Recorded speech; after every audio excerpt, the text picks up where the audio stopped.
Welcome to Let's Curate's webcast series.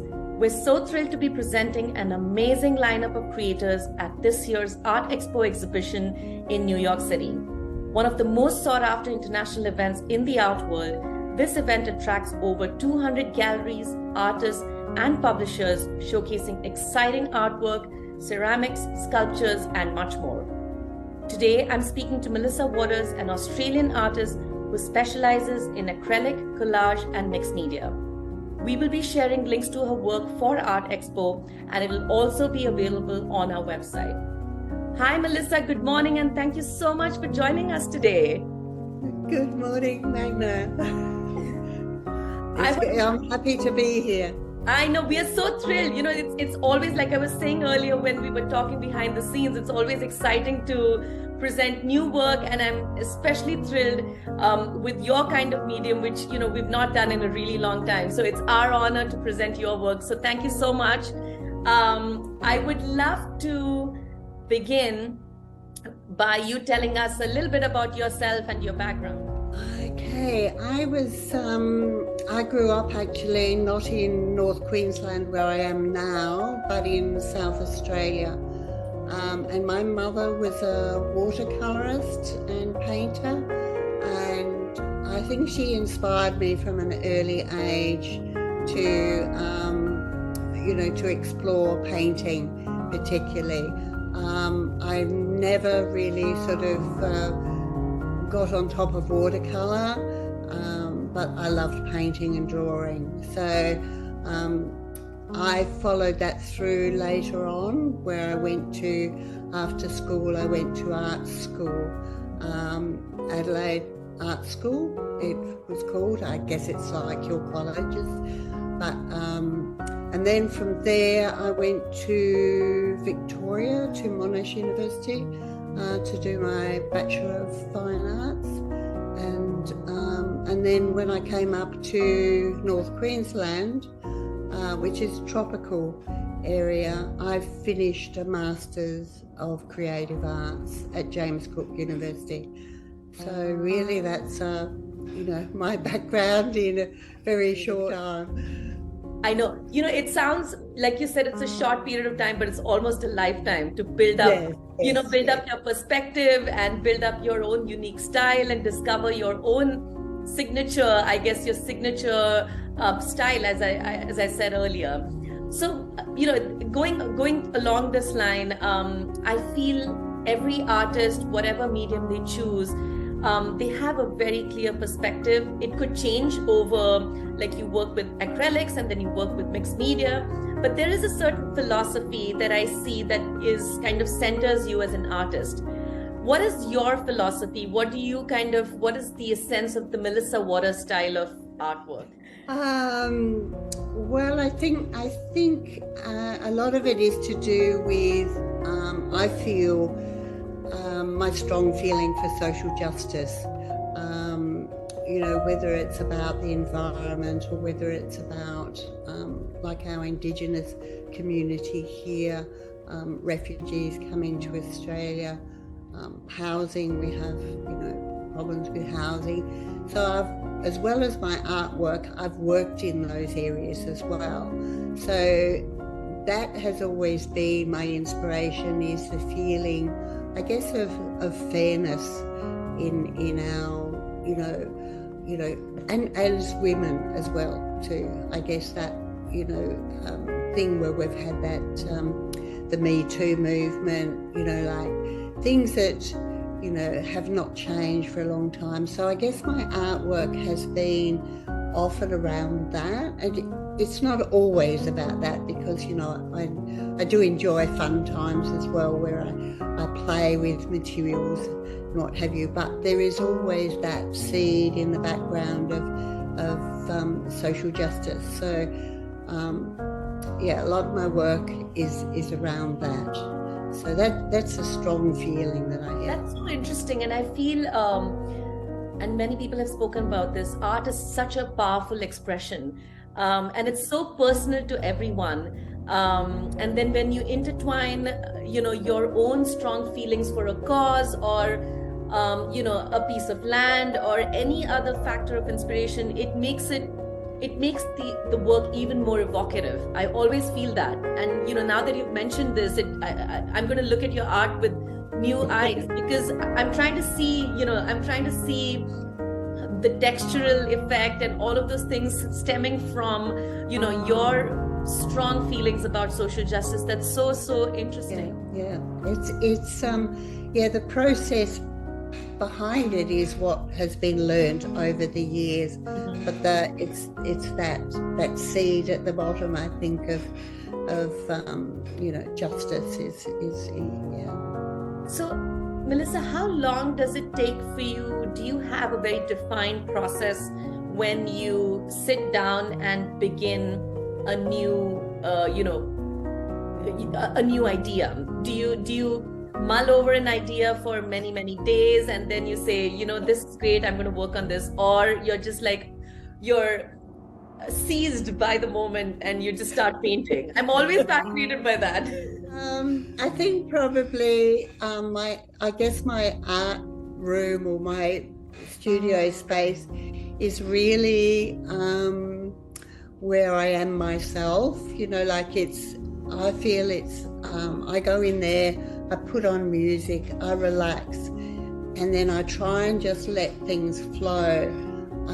Even though there's this, ideas in the background, I try not to think about it too much. I try and just, with the music and just being myself, it's a bit of my soul space, I suppose I could say, and just let the work flow.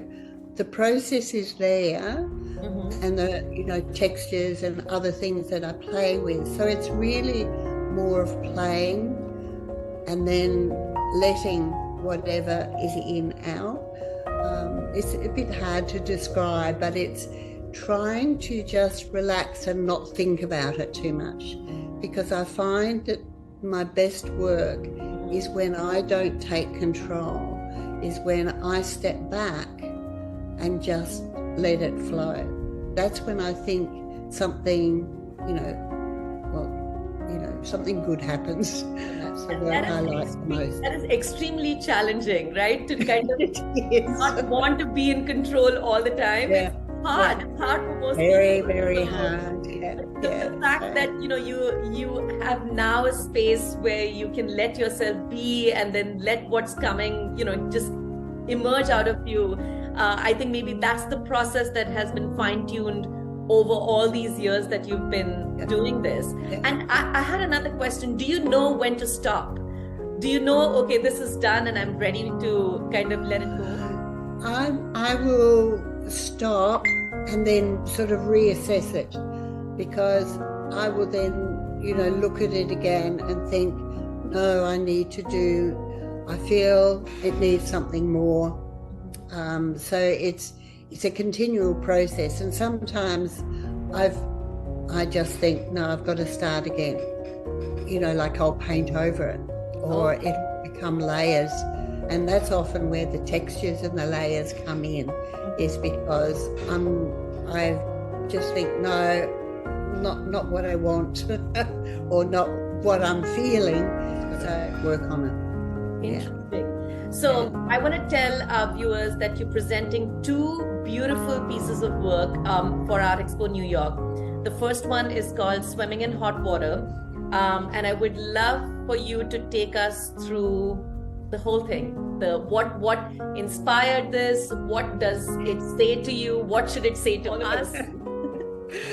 Okay, Swimming in Hot Water was sort of inspired by, the tropical heat.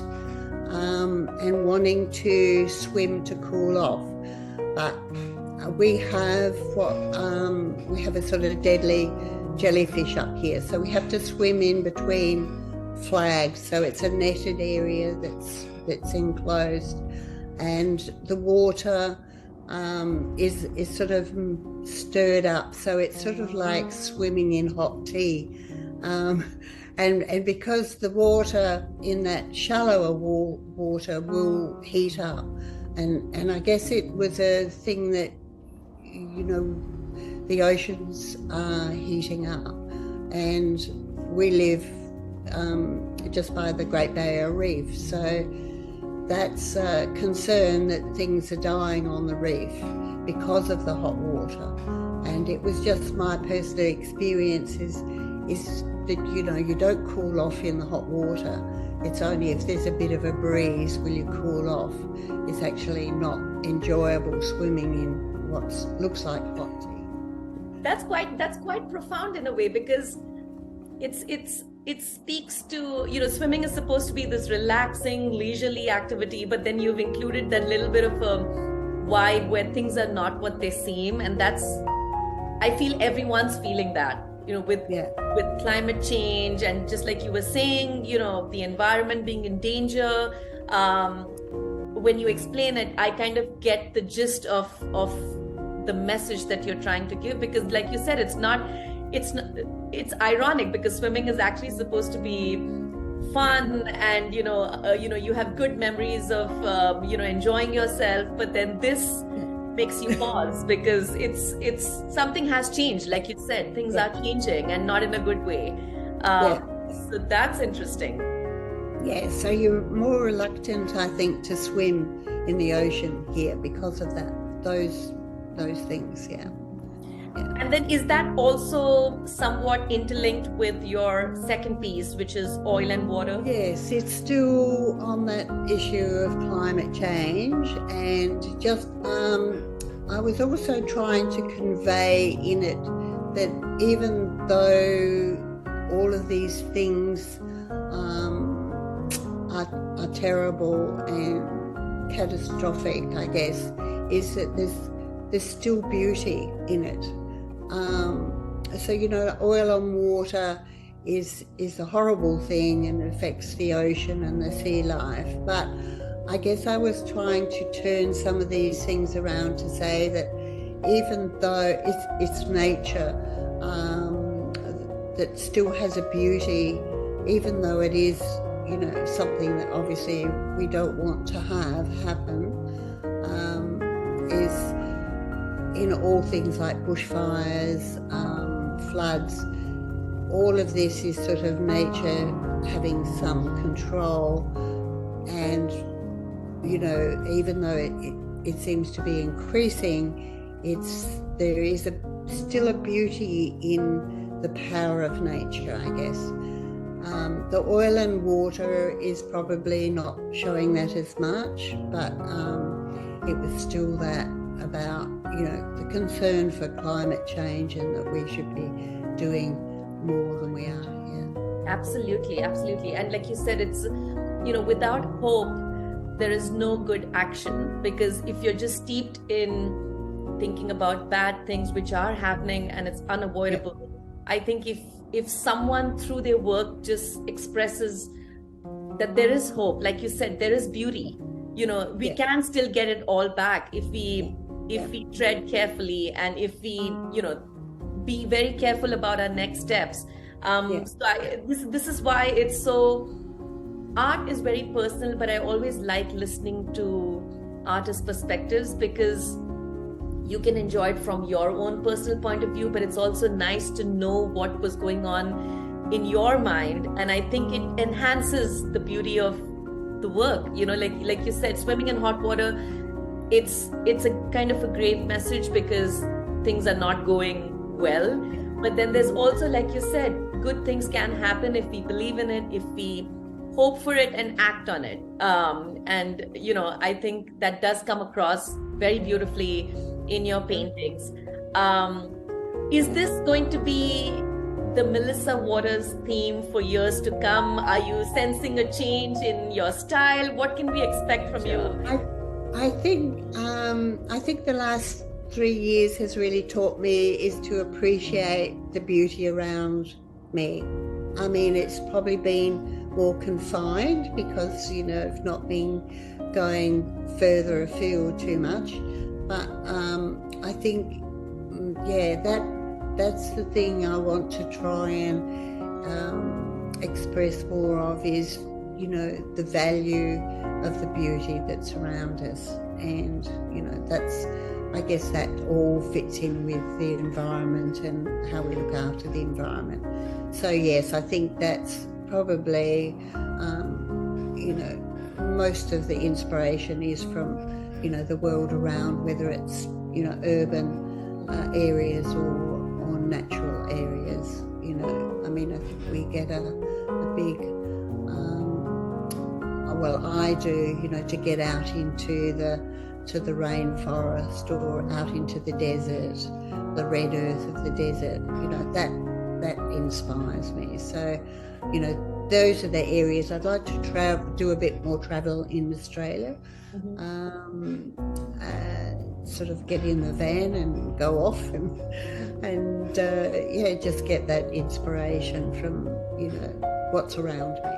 Thank you, Melissa. We have no doubt you're going to just excel. We wish you the very, very best on your incredible journey, and we hope to, be with you along the way somewhere, as you discover more of, your own unique style. Like I said earlier, it is absolutely our pleasure and our privilege to be given this opportunity to present your work, and we cannot wait to show our viewers your fantastic artwork.